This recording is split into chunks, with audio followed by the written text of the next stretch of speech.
Welcome back, guys. Traveling Love is tackling Ethiopia. We hope you enjoy. All right, we just checked into the Empress Hotel, which Fifth is floor. fifth floor, which we actually got it off Airbnb, but it's a hotel, so we still have to check in at like the receptionist. So that's a little weird. But let's just go back to the morning. Cordell was reading and he saw that we had to stay up all night. Why did you suggest we stay up all night? Because it's 7 hours ahead. 7 hours ahead. So, well, behind. Ahead. It's currently midnight, 1 o'clock-ish back in the States, Eastern Standard Time. And then we touched down around 6:30 a.m. here. So 7 hours ahead, not behind. So we tried to stay up all night last night just so that we could get 6-7 hours of sleep on a plane and then get here and be alive for daytime, because it is pitch black back at our house right now. What time is it back home? 1:40 in the morning. 1:40 in the morning back at home. So we drive to the airport. They said we had to get there. Well, they always recommend getting there early, and I'm glad we did because we had issues with our flight. You want to tell them about that? You can tell them. Okay, so I'll tell you about that. So we paid for a specific type of seat. It wasn't exactly business class, but it was an upgraded seat. We had nobody in front of us. We find out like a day before our flight that they just moved us for no reason. They had him way in the front. They put me way in the back. And we're like, we didn't pay for that. So we called. They put us on hold for like 30 minutes. And then they basically told us, when you get there, figure it out. So we get there super early. They let us check our bags. There was a 50-pound weight limit, but they didn't care. My bag was over by like 5 pounds. They really didn't care for the check bags. But the carry-on is a 7-pound weight limit for the Ethiopian Airlines, but you just check it for free. It wasn't that big a deal. We pled to the guy, like, please, we're on our honeymoon. Please, we don't want to be separated. And we paid for this upgrade, and we don't even get the seat we want. So he ends up giving us our money back. The manager gives us back a refund for the upgraded seats that we paid, and he places both together in a what's that row called? Exit. In an exit row. Gift and a curse. Gift and a curse. We had all the leg room our hearts desired, but we were like this on the plane the entire ride because it's more narrow for some reason. That was not cool, but we got to sit beside a pretty cool guy from Trinidad. That was pretty nice. Anyways, so we made it here. Flight wasn't too bad. The food wasn't too bad. I've got videos where I kind of detail all of that. We get out here. Customs wasn't bad.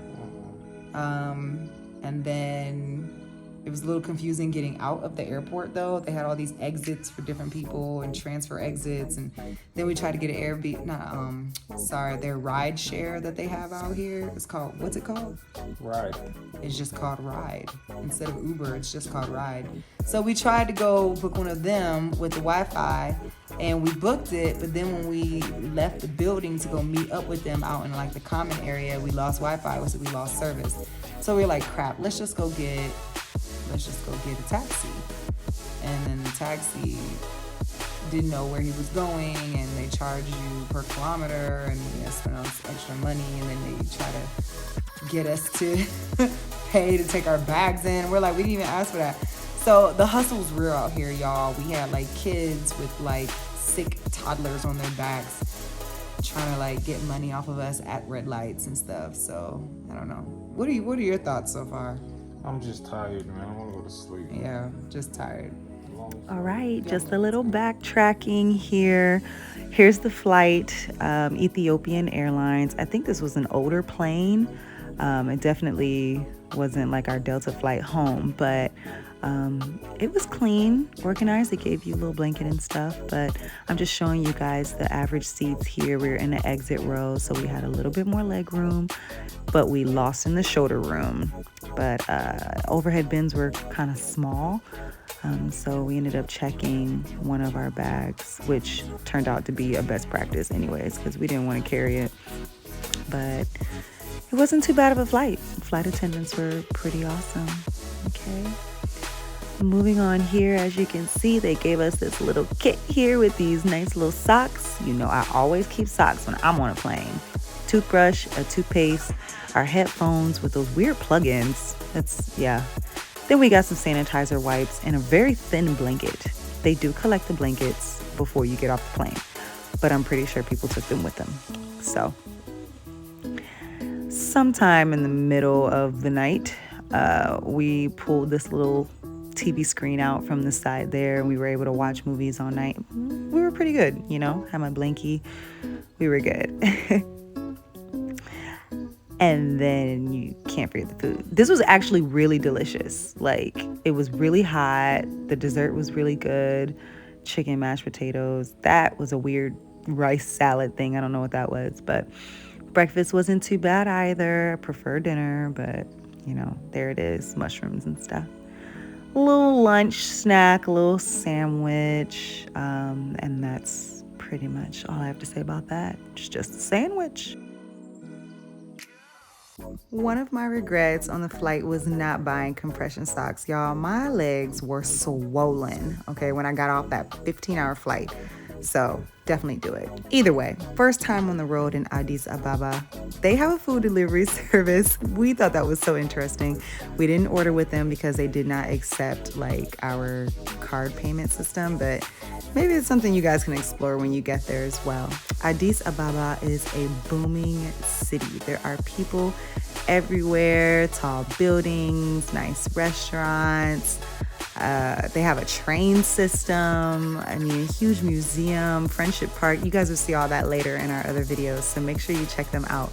But I'll tell you guys, like me and Cordell, our favorite part of like traveling and entering into the city is just driving through the streets and looking around for the first time. You know, if all you know is America, then it's kind of like being a kid at an amusement park at the first time. You're like, wow, look at this. Look at people dressed. Look at how they look at how they live. It's so exciting to me. So this is our first time driving through the streets of Addis, and we hope you guys enjoy it.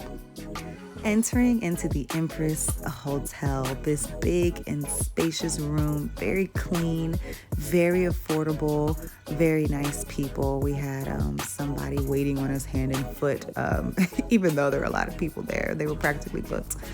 But this is our bathroom, as you can see. The bathroom kind of looks like a spaceship. It's really interesting. Anyways, clean, hot water, awesome. Not very comfortable. There was no AC, but the weather was great. We didn't really need it. We just left the door open. And Wi-Fi was very finicky. It was very weak, and it would be on and off a lot. There were also power outages that are very common in other countries all over. So, you know, power outages would happen. They had a generator that kicked in. And when I say it wasn't comfortable, I'm mainly talking about the bed. Okay, excuse me while I fuss with this door and then force my husband to open it. My nails weren't working with me, but I go out to the balcony. We see everything from the view. You hear all the city sounds. It's pretty exciting. It's a booming city. Right across the street is where we buy everything we needed. It was nice, but we were just happy because we made it to Ethiopia. But I gotta tell you about this. You need a converter. Someone at the hotel can definitely help you. Got some Ethiopian breakfast. It was complimentary. We got injera, spinach and cheese, fresh fruits. There was a lady in the back who made us these delicious omelets. I mean, of course, coffees, teas, fresh juices. And I trusted the juices because, you know, it was made in front of us. Then we went to this restaurant with live music, culture, and dancing, and I was excited about that. I'll let you guys see that for yourself, but this is just a beautiful, beautiful, just cultural experience if you're able to go. We went too early, but we were so jet lagged that we couldn't stand to go out at 10 o'clock at night in Ethiopia, so this is what we did.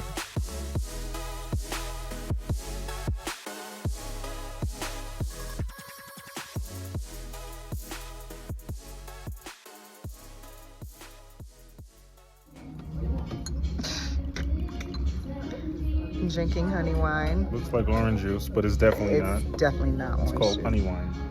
It looks like it's very strong. Like, yeah, it definitely has a wine taste to it. It's fermented. Yeah, I don't know what this is. Then we got some waters. But it says product of Russia. I think they just use the bottle to ferment the drink. It's not vodka. It's honey wine. They call it that. So it's actually not bad, but it's strong. It's a strong drink. All right, the time to eat has arrived. Before our server came with the food, there was another individual who came with like a pan of water, some soap, and then another pan to catch water. So he had us wash our hands, and then he poured water over our hands, and then they gave us a towel so we could dry our hands. And so we're sitting here drinking our honey wine and waiting for our food. And check out the basket. You can kind of see a piece of it. This is what food is traditionally stored upon. We have a meat with a sauce. The injera is actually on the base of the pan. This is like everyday Ethiopian meal with chopped meats. And that looks like a cheese, but it's not a cheese. It's something else. It's not cheese, guys. Just want to let you know. But if you check out the food tour video, it explains exactly what that white stuff looks like feta cheese is. I'll tell you that this meal, the injera has kind of a tangy taste to it. It's a filler food, almost like a bread, but it's not really bread. It almost has like a fermented taste to it.